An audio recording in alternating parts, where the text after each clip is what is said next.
buenas tardes a todos nuestros seguidores. Bienvenidos a esta nueva edición de En Red por los Niños, Edición TV. Es un gusto saludarlos en la tarde de hoy. Como siempre, les damos una bienvenida a este espacio de la Fundación Red para socializar diferentes temas de interés en torno a la prevención, detección y sanción social del abuso sexual infantil.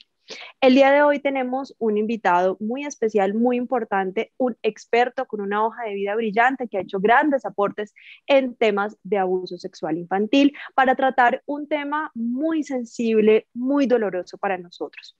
La semana anterior, en los medios de comunicación estuvo una noticia y en el transcurso de esta, por supuesto, también ha estado en boca de todo el país lo que pasó en Medellín, en la Comuna 2, en un jardín infantil dentro del programa del ICBF de Buen Comienzo, precisamente del presunto abuso sexual de 14 y más niños que están en investigación. Y digo y más porque el número puede seguir aumentando según vayan transcurriendo las investigaciones. Este caso queremos estudiarlo, analizarlo para conocer lecciones que nos quedan, aprendizajes, qué mejoras hay dentro del sistema y dentro de las instituciones que participaron en este proceso. Entonces, sin más preámbulos y por supuesto invitándolos a que a todos sus conocidos los inviten a que se conecten en este espacio, por favor, denle compartir a nuestras publicaciones en Facebook, en YouTube, para que nos sigan en nuestras redes sociales y más personas tengan la oportunidad de ver este importante espacio, padres de familia, docentes, personas del mundo académico, docentes, todos sigan por favor y acompáñenos a conocer otra fase de este lamentable y triste caso que estuvo y ha estado en toda la prensa nacional. Entonces, de esta manera, le doy la bienvenida a nuestro invitado del día de hoy, el doctor Belisario Balbuena, psicólogo forense, especialista en investigación criminal, hace parte del equipo de investigación de Némesis, avalado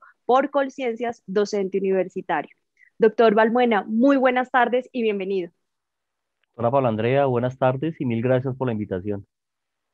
Pues es un gusto para nosotros contar con usted en la tarde de hoy para hacer un pequeño análisis de lo que pasó en este caso particular. Doctor, pero arranquemos por algo muy sencillo. Algunas de las personas que están uniéndose a esta transmisión dirán, bueno, ¿y qué hace un psicólogo forense? En palabras sencillas, ¿qué podríamos decir acerca de esta línea o esta rama de la psicología? Esa es una buena pregunta, doctora Paola, y se la voy a responder de la forma más sencilla posible. Para de pronto desmitificar elementos del concepto. La gente del común cree que los forenses trabajamos con cadáveres. No hay nada más irreal. En realidad el término forense viene del latín forum, que significa exponer públicamente o exponer en el foro. Quienes nos dedicamos a la labor forense tenemos la calidad de peritos, es decir, de ser lo suficientemente expertos como para llevar a una audiencia de juicio público, a una audiencia de juicio oral, nuestros hallazgos, nuestros resultados y exponerlos, bien sea para la parte acusadora, en el caso particular nuestro fiscalía, el ente acusador, o para la parte de la defensa, o en otras instancias que tienen que ver ya con comisarías de familia, juzgados administrativos, dependiendo el caso y la labor que se le haya asignado de manera forense a ese perito en su especialidad. No solamente hay especialidades en la psicología forense y en la medicina forense, tenemos antropología forense, grafoscopia forense, en fin, criminología forense, hay una gama bastante grande e interesante de las ciencias forenses. Bueno, pues tiene usted toda la razón. Todos vamos de primeras a pensar en los fallecidos y en lo que puede pasar con ese estudio, pero es un abordaje bien interesante y es una salvedad que pone de contexto precisamente a qué se dedican todas las personas que trabajan, por ejemplo, en diferentes entidades, como usted lo ha dicho, fiscalía, investigadores, quienes también merecen un gran reconocimiento porque no es una labor para nada sencilla y que bueno, requiere de gran dedicación personal, preparación académica, porque usted lo dice, con esas pruebas, esos hallazgos, se toman importantes decisiones en la rama judicial. Así es. Entonces, doctor, entrando en materia en este lamentable caso, sale por los medios de comunicación la ocurrencia de presunto abuso sexual y hago una aclaración para todas las personas que están viendo esta transmisión. Presunto no porque dudemos de la versión de los niños, niñas involucrados y de sus padres, sino presuntos derivado de que de acuerdo a nuestra legislación y a cómo funciona nuestro sistema judicial, pues entendemos presunción de inocencia y hasta que un juez no determine culpabilidad, hablamos de presunción, ¿no? Entonces, hago esta aclaración para que no quede en el aire que eventualmente no creemos en lo que sucedió, para nada. Estamos siempre firmes desde la Fundación con las víctimas y entendemos lo sucedido, pero mantenemos el lenguaje en razón a cómo funciona el sistema judicial. Entonces salen los padres de familia de estos niños comentando su experiencia y lo sucedido en los medios de comunicación, narrando los hechos, y parte de la narración que hace uno de los padres de familia aclara que de manera inicial acude al sistema de salud, a un centro médico, para que hagan una valoración de su hijo y le ayuden a aclarar un poco si su sospecha o su temor es real o no, pero que le dicen que allí no es posible. Va a fiscalía, desde fiscalía le dan una orden para que le presten el servicio médico, se devuelve a la entidad de salud y ahí sí le prestan la atención porque tal cual lo dice textualmente esta persona que fue entrevistada en uno de los medios de comunicación, no se activó el código fucsia. Para quienes no conocen, el código fucsia se refiere al protocolo de atención a víctimas de violencia sexual y los invito a que vean otro video que grabamos hace más o menos 2 meses con un abogado hablando del tema en nuestros canales.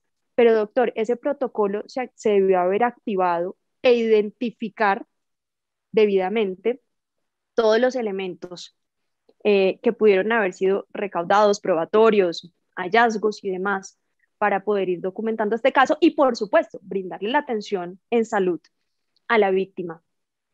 ¿Usted cree que el sector salud está capacitado para identificar o detectar casos de abuso sexual? Doctora Paola, mire, qué interesante análisis y pregunta la que usted hace.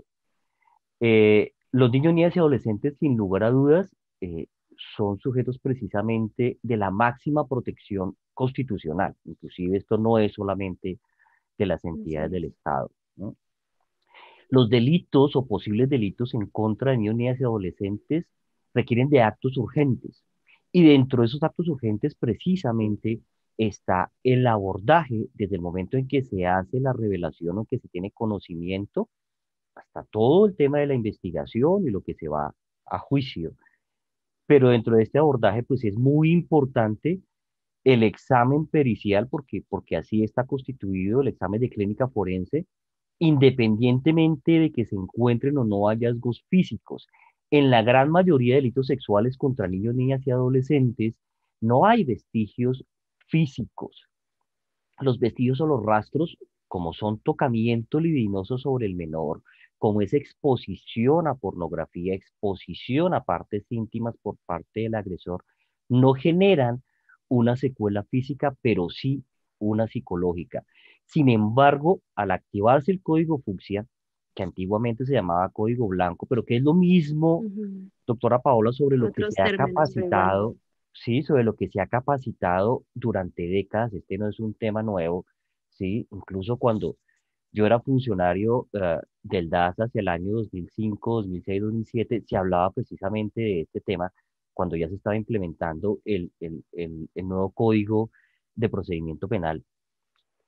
Entonces, están en la obligación precisamente de hacer ese abordaje, así no haya hallazgos.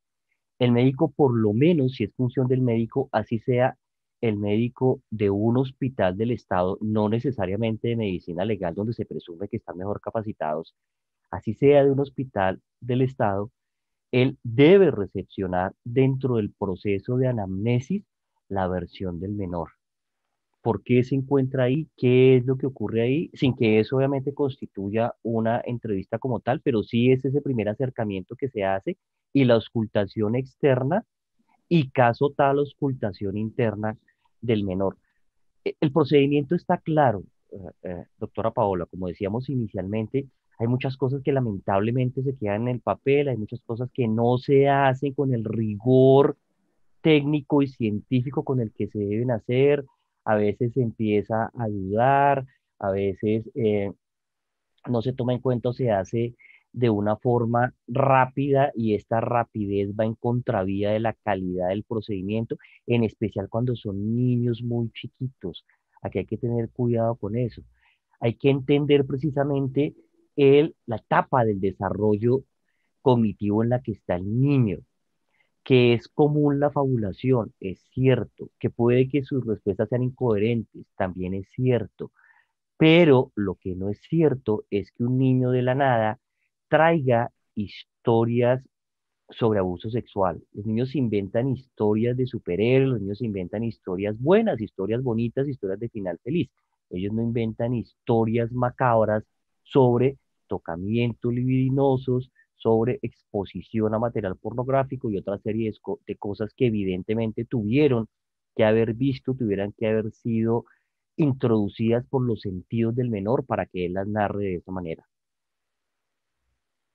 Y además, ese es un punto muy interesante que usted acaba de abordar, ¿no?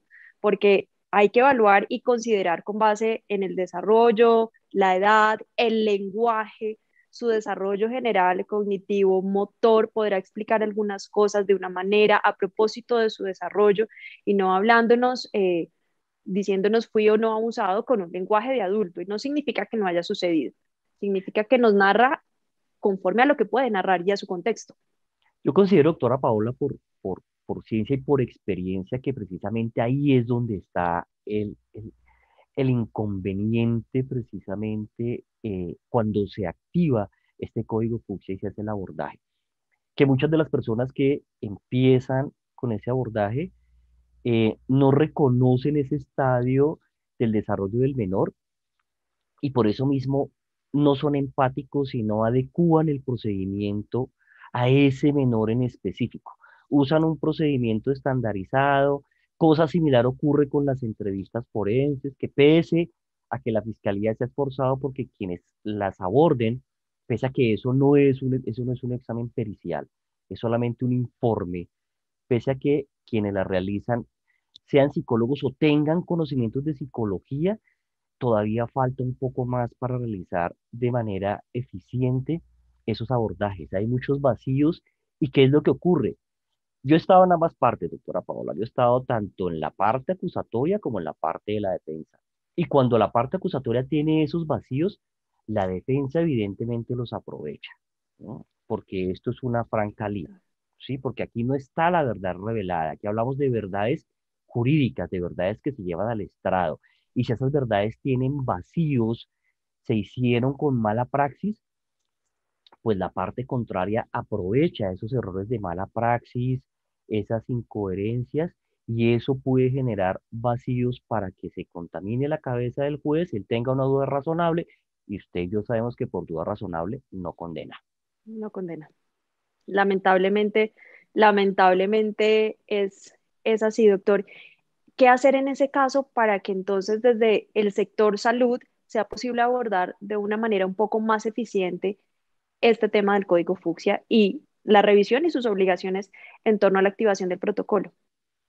Hay que trabajar primero en seleccionar personal idóneo, segundo en capacitarlo muy bien, y es que la capacitación, doctora Pablo Andrea, no es como en algún momento lo pretendió Fiscalía General de la Nación, y debo decirlo, con unos programas que hubo de parte de la Embajada Americana en ICITAP.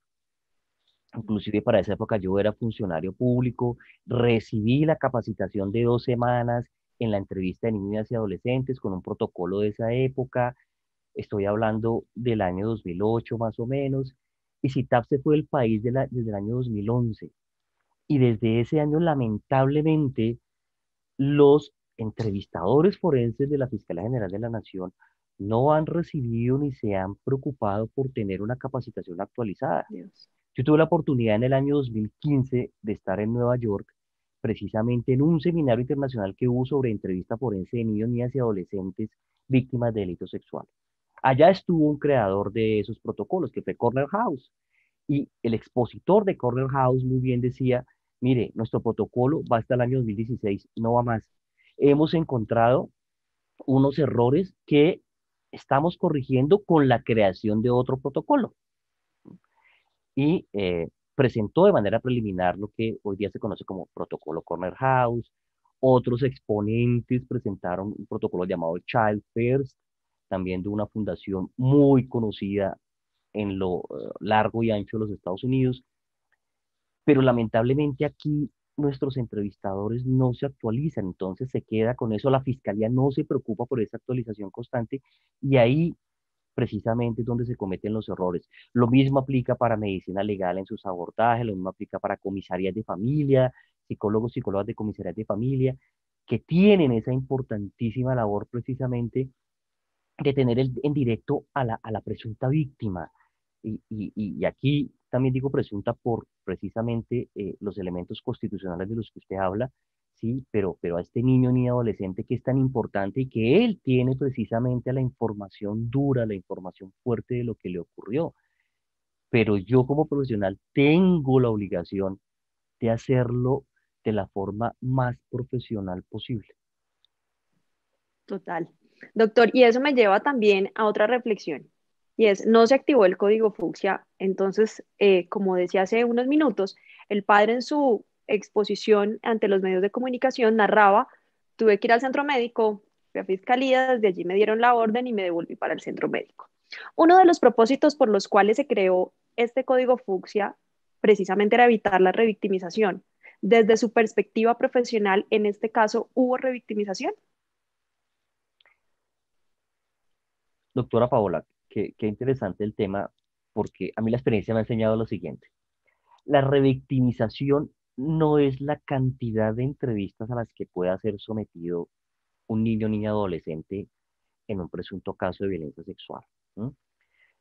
Porque fíjese que incluso debemos llevar a los niños al juicio, al estrado judicial. Obviamente con unas protecciones, ¿sí? Con unos elementos y unos protocolos mediados por cámara de ejercer, por un psicólogo, psicóloga de bienestar familiar, en fin, por un defensor de familia, por un representante de víctimas. Hay toda una serie de garantías, pero el menor debe ir. ¿M? Y esa sería entonces una forma de revictimización, pero no es la cantidad de entrevistas que pueda presentar un menor niño ni adolescente víctima de delito sexual lo que lo revictimiza. Es la calidad del abordaje, es la calidad de la entrevista que se le haga, es la manera como se aborde, es que precisamente no se sienta juzgado, es que precisamente si ese niño o niña adolescente siente culpa, maneje el tema de la culpa, que es muy común, por ejemplo, los casos de incesto, que no son tan fáciles de revelar. Es muy difícil para una niña de 7, 8, 9 años revelar que su propio papá, quien le prometió amor, cuidado, quien le lanzó una cantidad de dobles mensajes, sea su agresor, pero depende de la manera como se aborde. Entonces, reitero, si se activó el código y debieron haber hecho una labor de abordaje inicial a través de un médico capacitado para ello, pero el médico no lo hizo y lo volvió a remitir a la fiscalía y la fiscalía va nuevamente y lo remite a otro sitio, pues ahí sí estamos empezando a incurrir en temas de revictimización, sí, sin lugar a dudas. Y si adicionalmente se abordan a estos menores y se empieza a dudar de su credibilidad o se empieza a presumir sin tener evidencia. El término forense también significa que trabaja sobre la evidencia, sin tener evidencias, a presumir que puede tratarse de una histeria colectiva porque un niño reveló y entonces los demás dijeron, sí, sí, a mí también y ya vamos en 14 y pueden llegar a 20. En realidad hay que hacer un trabajo técnico, científico muy juicioso con cada uno de estos menores para aproximarse por lo menos a lo que verdaderamente ocurrió y darle esas herramientas como ente acusatorio al juzgador. Bueno, ahora desde otra perspectiva, doctor. Esto un poco desde el sector salud. Ahora vámonos al sector educativo. La ley 1146, de la cual esta semana ya se completan 14 años de su expedición, en esa ley hay un capítulo específico dedicado a abordar las obligaciones que tiene el sector educativo en términos de prevención, detección oportuna y denuncia y nos habla la norma también de supuestos casos o de casos sospechosos de abuso como casos de los cuales se tenga certeza de un abuso. Eso también demarca entonces unas obligaciones de lo que debió haber hecho el colegio.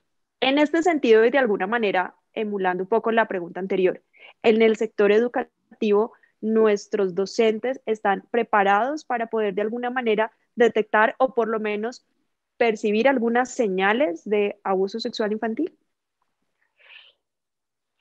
Doctora Paola, se presume que sí. Y de hecho el sector perdón, el sector educativo, por lo menos en la experiencia que me corresponde y de la cual puedo hablar, eh, yo creo que sí ha hecho lo pertinente en relación con transmitir, revelar y trabajar, abordar los temas de presunto abuso sexual. Pero ¿cuándo ocurren? Cuando ese niño ni adolescente se lo revela a un compañerito o compañerita de confianza, y este compañerito o compañerita de confianza va y se lo revela al psicólogo o a la psicóloga o al profesor o profesora, lo manda a llamar, el niño reafirma su dicho y ahí se empieza la activación. Si lo hacen, quiero decir, yo no he encontrado en mi experiencia casos donde un plantel educativo se haya negado a darle ruta de atención a estas situaciones. De hecho, mandan llamar a la mamá, en ocasiones a la persuaden de que tiene la obligación de colocar la denuncia. Entonces, yo creo que esto sí ocurre. ¿Dónde estamos fallando? Y usted en la estructura de la pregunta me lo menciona, y es en detectar señales. Es decir, si el niño no lo revela o no lo cuenta, no se hace la ruta. Y la detección de señales son muy pocas muy pocas personas profesionales los que en realidad, y en profesionales me refiero también maestros, me refiero a los rectores de las instituciones educativas, me refiero al profesor o profesora de educación física, a todos los docentes en sus diferentes especialidades. No se les ha capacitado precisamente para eso que usted ha mencionado, en detectar señales, sin que generen alarmas, sin que generen un falso positivo, si por lo menos esas señales ayuden a hacer una retroalimentación, a trabajarlas en un equipo interdisciplinario y a en algún momento abordar a ese niño y adolescente y preguntarle, mira, hemos estado notando esto, lo estás revelando en tus dibujos, lo estás revelando en tu rendimiento escolar, lo estás revelando en tu rendimiento deportivo, lo estás revelando en algunas conductas inapropiadas que hemos visto de ti con tus compañeros, en fin, cuéntanos qué pasa. Por experiencia uno puede incluso decirle, mira, cuando estas situaciones uno las empieza a notar es porque ha pasado tales y tales y tales cosas, algo de eso te ha ocurrido a ti, cómo, cuándo, dónde, quién, que son las preguntas básicas a las que uno le debe dar respuesta. Pero en esa detección de señales sí coincido que estamos fallando. Ahí nos falta mucha más capacitación. Los padres de familia en este caso recurrieron a la institución educativa y preguntaron parte de lo que también veíamos en medios porque conocemos de lo que vemos y que se publica en los diferentes medios de comunicación y algunos de estos padres decían yo acudí al colegio porque pues no soy experto, no tengo claramente las señales, no sé precisamente, algo sabía que estaba pasando, pero no sabía y buscaba la ayuda de alguien que pudiese orientarme y esa orientación en un primer momento en sector educativo, es decir, el colegio, y en un segundo momento en el sector salud. Pueden vernos en esta transmisión padres de familia, docentes, que no tengan claras algunas señales de alerta. ¿Podría compartirnos, doctor, algunas principales que nos puedan ayudar a orientar en este ejercicio de observación y para, como usted lo dice, poder decir algo está pasando? Eventualmente puede que no sea abuso, pero algo está pasando y es importante prestarle atención a ciertas señales de nuestros niños y niñas. ¿Cuáles serían?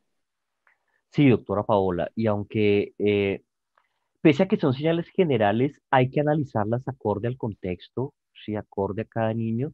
Uno de los elementos importantes son los cambios bruscos de comportamiento. Ujú. Cuando mi hijo, mi hija, mi estudiante, eh, presenta unos cambios bruscos de comportamiento, algo está ocurriendo ahí. Si esos cambios también empiezan a asociarse con un bajo rendimiento escolar, unas conductas hipersexuadas o un interés eh, sobreestimado acerca de la sexualidad, algo está pasando ahí y precisamente en esa área, ¿no? Usted me hace recordar, a mí me gusta mucho ilustrar con ejemplos y con casuística de la vida real, ¿sí? En alguna ocasión tuve la oportunidad de ir a evaluar un par de gemelas preciosas, niñas de 5 años de edad, y la niña no tiene disposición de ir al consultorio, la mamá tampoco, eh, me solicitaron incluso que fuera al domicilio de las niñas. Yo bajo ciertas condiciones accedí, fui al domicilio de las niñas, me permitió inclusive ver cómo era que las niñas incluso vivían en su contexto. Y una de estas gemelitas, recuerdo que al momento en que nos presentábamos y le preguntaba yo por temas de su cotidianidad en un proceso empático, una de ellas se me acercó al cuello, me olió y me dijo, qué rico perfume tienes. Doctora Paola, para mí fue un indicador de hipersexualidad.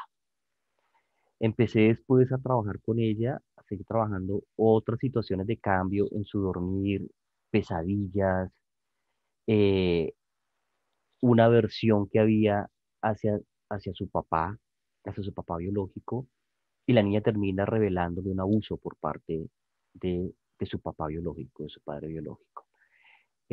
Los abusos ocurrían cuando tenía el tiempo de custodia, porque los padres ya eran separados, ¿no?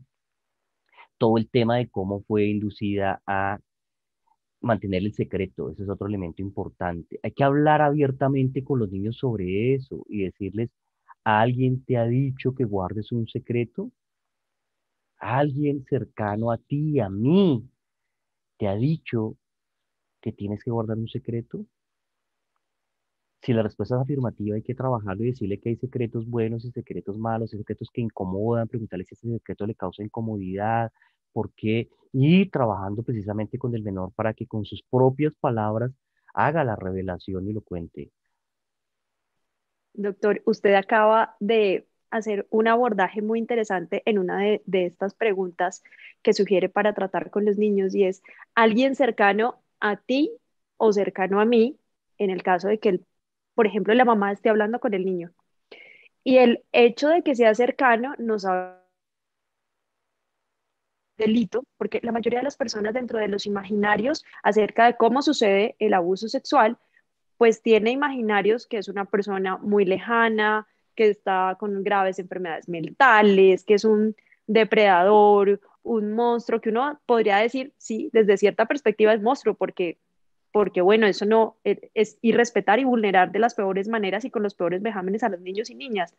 Pero eso nos lleva a repensar en que precisamente dentro de la realidad del delito son las personas conocidas o de un círculo cercano, familiares, los que cometen el abuso. Por eso es importante llegar a abordar estos temas también, recordando que hay personas cercanas que pueden cometerlo y por eso también debemos hacer esas preguntas de esa manera. Claro que sí, claro que sí. Y en eso, eh, usted lo ha dicho muy bien, doctora Paola, es desmitificar precisamente esa situación de que el agresor es un monstruo que está allá afuera, que lo puede raptar, que lo va a saltar en un lote baldío. Ese tipo de abuso sexual contra menor de edad en realidad es casi que inexistente, o sea, la probabilidad es absolutamente mínima. La agresión ocurre de puertas para adentro. El agresor puede estar en nuestra propia casa, puede estar en el colegio, en el hogar de bienestar, en el jardín infantil. De hecho, y como le decía inicialmente, eh, yo he tenido también que trabajar desde la perspectiva del agresor.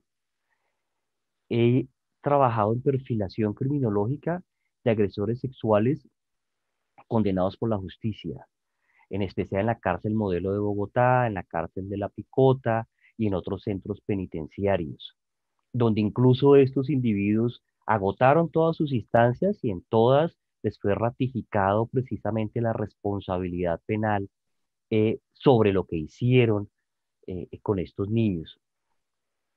Y Lamentable. lamentable. Y cuando tuve la oportunidad de hacer ese trabajo, encontraba esto, que estos sujetos tienen la astucia precisamente, primero para involucrarse con algunas mujeres que son vulnerables, madres solteras, eh, madres comunitarias, eh, algunos eran inclusive conductores de ruta escolar, en fin, buscan el contexto para acercarse a los menores, para acercarse a los niños, eh, para buscar a través del engaño y la manipulación, que es el arma más común. Ellos en realidad son muy pocos los que utilizan la fuerza o la amenaza violenta, y por mi experiencia, quienes se atreven de manera brutal a acceder carnalmente a un menor, lo terminan asesinando, como en el caso de Rafael Uribe Noguera, caso que incluso tuve la oportunidad de conocer, pero eso es excepcional. En la gran mayoría de los casos ocurre de manera seductora. Y con esa seducción es que el agresor busca ese contexto donde puede acceder a los menores, donde los puede tener cerca y perpetrar los abusos.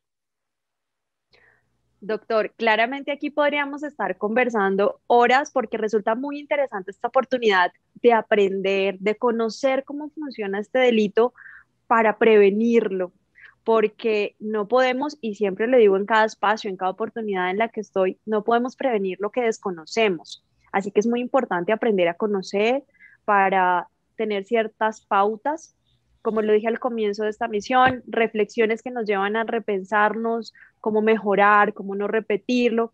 Y desde casa también tenemos algo, y podemos implementar algunas pautas de prevención. Desde su experiencia, ¿cuáles serían las principales, doctor? Doctora Paola, usted ha mencionado algo muy, muy importante y es precisamente trabajar al nivel de la difusión, de la capacitación, de la sensibilización.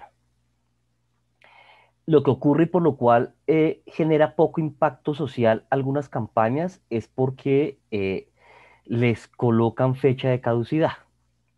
Entonces, vamos a hacer una campaña de cultura ciudadana y duró una semana, un mes y después se olvidó y durante el mes siguiente pudo haber funcionado, pero los seres humanos somos tercos y necesitamos refuerzos para poder aprender. Si esos refuerzos no se dan, no se mantienen, pues no se alimenta una cultura de prevención.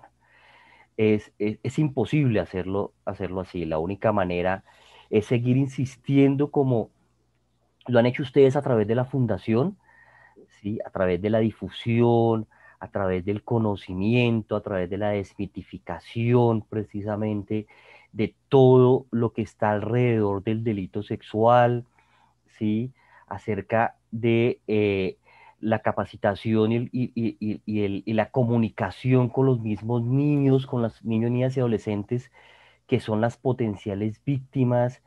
Ellos han aprendido, yo sé que sí, yo sé que hoy día no es que exista más abusos sexuales que antes, sino que se revelan con mayor prontitud y cantidad que lo que se hacía antes.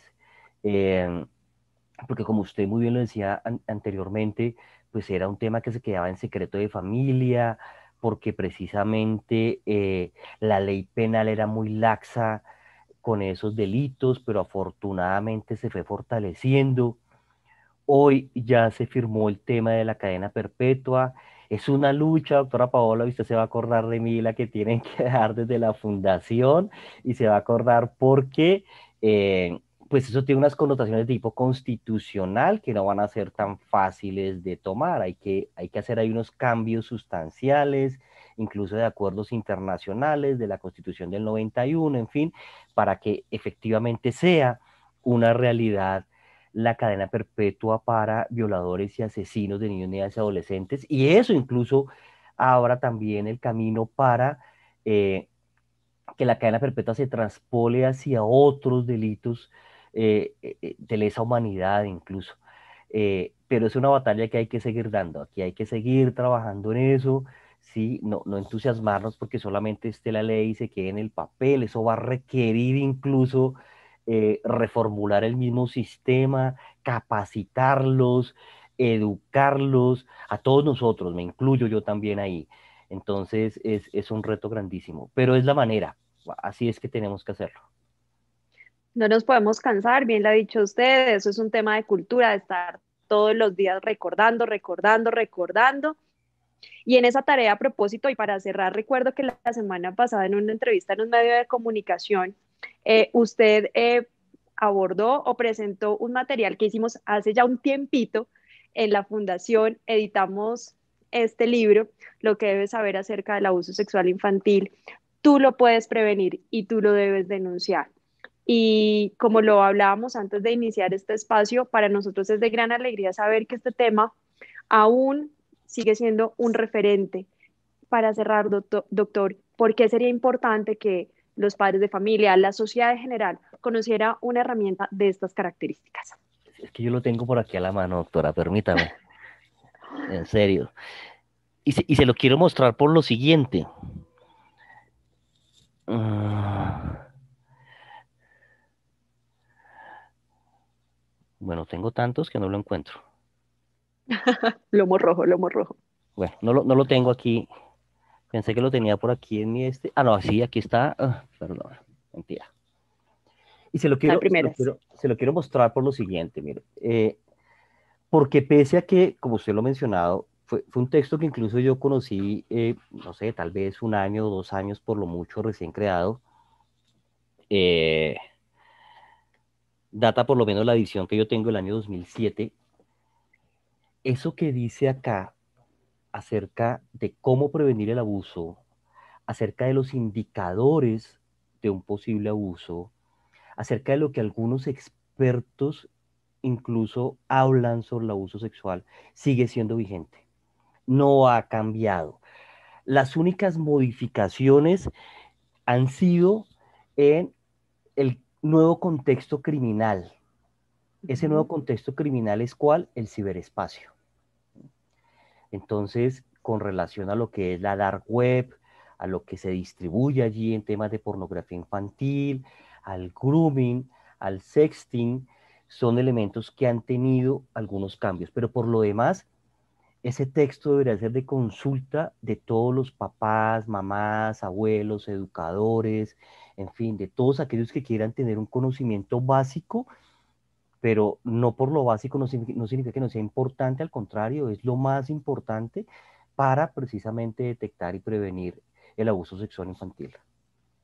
Bueno, doctor, pues es una alegría que ese trabajo que hicimos con tanto cariño y editamos en la fundación, como usted lo dice, desde el año 2007 aún sea referencia. Seguimos trabajando y no nos cansamos de trabajar en este tema de la prevención porque si bien es cierto, hacemos un llamado importante a la denuncia permanentemente como una manera de cerrar ese círculo de violencia y abuso por el cual un niño, niña o adolescente puede estar atravesando, el trabajo número uno debe estar en la prevención. Reitero, ya cumple 14 años la ley de prevención de abuso sexual infantil, que es la ley 1146. Trabajamos también arduamente en el desarrollo de la misma porque siempre hemos creído que es preferible trabajar con los niños, con los padres, con las familias desde una perspectiva de la prevención. Doctor Belisario Balbuena, muchísimas gracias por su tiempo, por el espacio, por el compartir con nosotros en la tarde de hoy. Muchas gracias.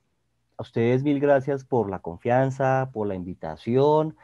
Yo sé que pronto, si me invitan, vamos a actualizar ese libro y va a ver el potencial que tiene. Claro que sí, muchísimas gracias, doctor, muy amable por su tiempo y demás, y a todos ustedes que nos han acompañado en esta transmisión de En Red por los Niños, Edición TV, muchísimas gracias y llegaron a la mitad de esta agradable conversación, de este conocimiento, de este espacio de diálogo y de actualización, pues por favor, recuerden que queda grabado en nuestras redes sociales para que lo compartan, para que las personas que están a su alrededor tengan acceso a esta importante información. Muchísimas gracias y hasta la próxima emisión. Doctora, hasta luego. Hasta luego.